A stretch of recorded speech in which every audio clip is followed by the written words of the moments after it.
Félicitations au FC Barcelone, le FC Barcelone qui remporte son Classico, le FC Barcelone qui remporte sa Liga, c'est mérité. Le FC Barcelone a été l'équipe la plus, je vais dire, constante de cette saison. Le FC Barcelone, malgré toutes ses lacunes sur la scène européenne, malgré tous ses défauts, malgré toutes ses carences, le FC Barcelone qui réussit à remporter cette Liga. Parce que oui, il reste deux matchs, mais techniquement, on a quoi 14 points d'avance. Ils ont 14 points d'avance sur le Real. Ça ne sert plus à rien. Il reste deux matchs, si je ne me trompe pas. Deux matchs, c'est quoi? C'est 6 points. Donc, peu importe l'issue d'aujourd'hui, ça servait juste un peu à retarder l'échéance. Parce que comme quoi, si le Real réussissait à l'emporter, Barça allait juste être champion au prochain match. Si le Real faisait nul, le Barça était champion. Et pire, si le Real perdait, le Barça était champion. Qu'est-ce que les Madrilènes nous ont apporté aujourd'hui? Qu'est-ce que les Madrilènes nous ont apporté ce soir? Un Real Madrid, lorsque tu regardes l'actualité récente, je ne savais pas à quoi, franchement, je n'attendais plus rien de ce Real Madrid. Je n'espérais plus rien. Depuis lors des deux dernières vidéos que j'ai fait, je ne faisais que dire quel Real Madrid va jouer contre le FC Barcelone. Dans quelle atmosphère, dans quel état d'esprit, dans quelles circonstances. Et aujourd'hui, ça s'est vu. Le Real Madrid qui, je vais dire, limite, ils ont abandonné en fait.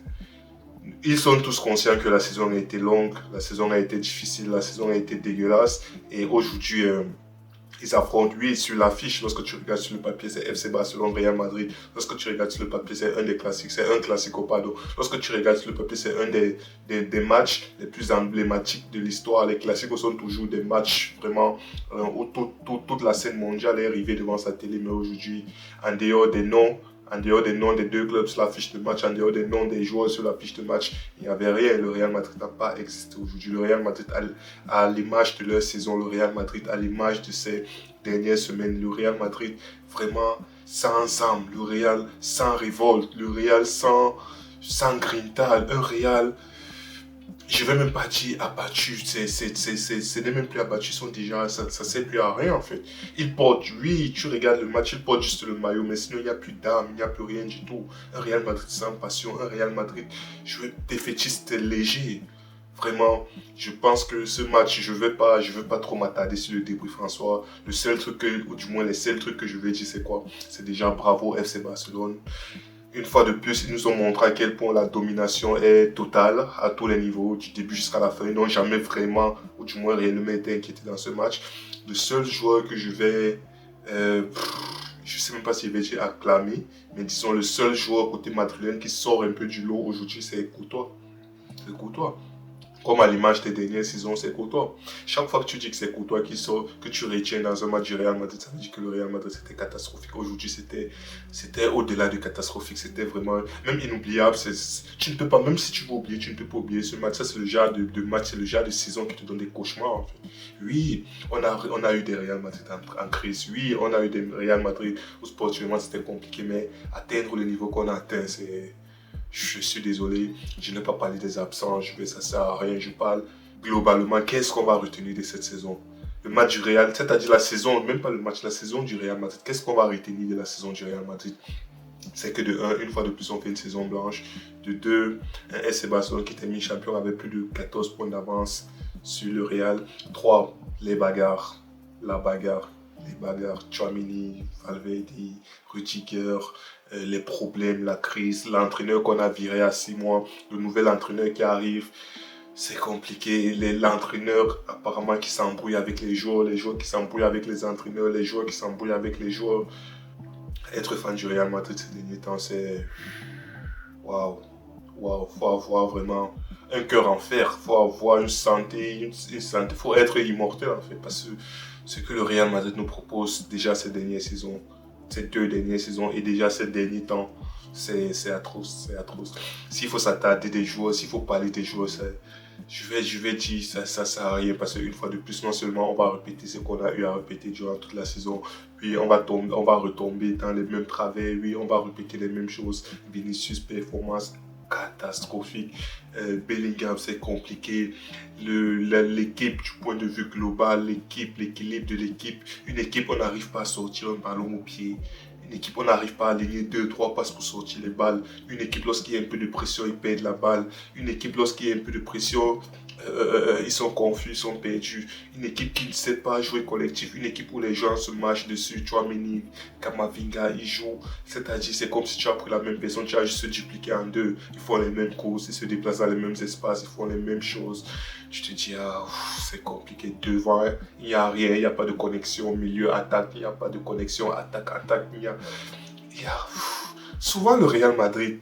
Oui, on n'est pas adepte du tiki-taka, on n'est pas adepte du joga bonito, mais parfois, tu te dis, souvent même dans notre désordre a une certaine cohérence, mais là, on arrive au point où le désordre est juste désordre. Il n'y a plus de cohérence, il n'y a rien du tout. C'est des dégagements, tu dégages la balle. Après, un joueur, il se bat contre deux, trois joueurs. Si jamais il réussit à prendre la balle, qu'est-ce qu'il fait avec? Tu sens qu'ils ne sont même pas dedans. Gonzalo, il a joué aujourd'hui, il a démarré titulaire, il a essayé, il a fait des trucs. Lui, il a eu quoi? Il a eu une seule. Gonzalo Garcia a joué, il a joué quoi? Quasiment 70 minutes ou plus. Il a eu quoi? Une seule action en première mi-temps. C'est un dégagement, une passe, même pas un dégagement, un centre d'Asensio qu'il envoie au casse-pipe. Oui, il a contre-favorable, oui, il réussit à laminer ce ballon, mais conclusion, finalité, qu'est-ce qu'il fait? Petit filet, Vinicius.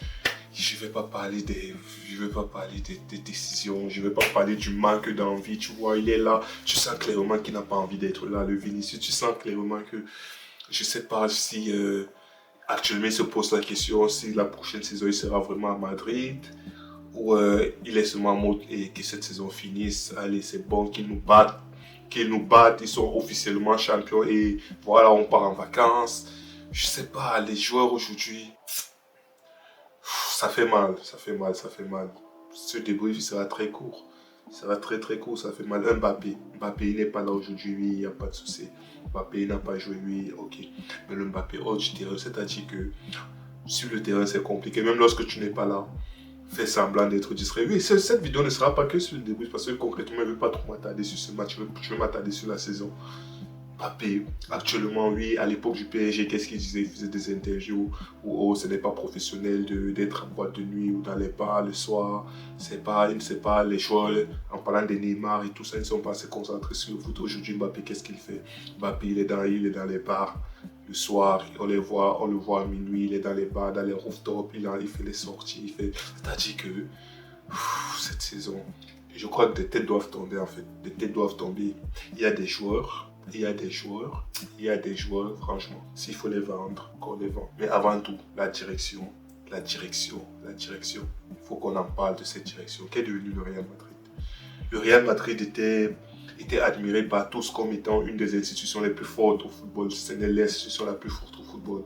Aujourd'hui, qu'est-ce qu'on est devenu? La politique des joueurs, chacun fait ce qu'il veut. Les joueurs qui boycottent les entraîneurs qui font du n'importe quoi, les joueurs qui font du n'importe quoi entre eux. C'est l'anarchie en fait, c'est l'anarchie, c'est le no man's land. Chacun, ce sont des westerns en fait, chacun il fait ce qu'il veut, comme il veut, quand il veut. Les années qui arrivent risquent d'être sombres. Les années qui arrivent risquent d'être sombres, à moins que on décide, et décider, ça part vraiment du haut, ça part vraiment de la direction et tout, de la direction jusqu'aux joueurs, on décide vraiment de prendre un virage extrêmement radical. C'est le seul truc qui peut sauver cette saison-là. On ne veut même pas, on ne s'attend pas à gagner dès la saison prochaine. Peu importe, oui, si on décide d'enfin faire les changements nécessaires, si on décide de prendre l'entraîneur qu'il faut, si chacun décide de connaître son rôle et tout, si l'administration et tout, ils décident de rester à leur place, ils font ce qu'ils doivent faire et tout le monde décide de travailler correctement.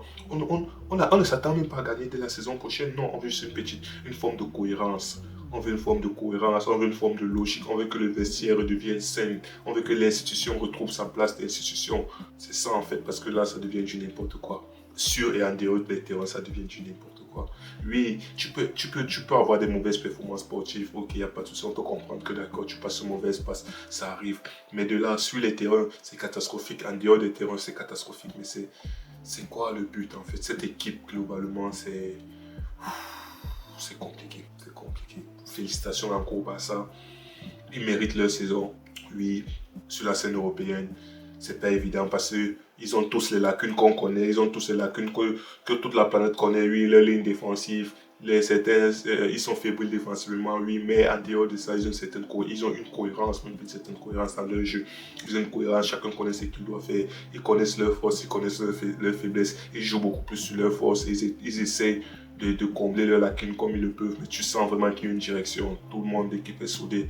De l'autre côté, tu as un Real, c'est l'anarchie. Il n'y a rien qui va. Il y a des gros noms sur le papier, mais sur le terrain, ces gros noms-là, c'est que du flanc en fait. Ça sert à rien, ça se dégonfle très vite.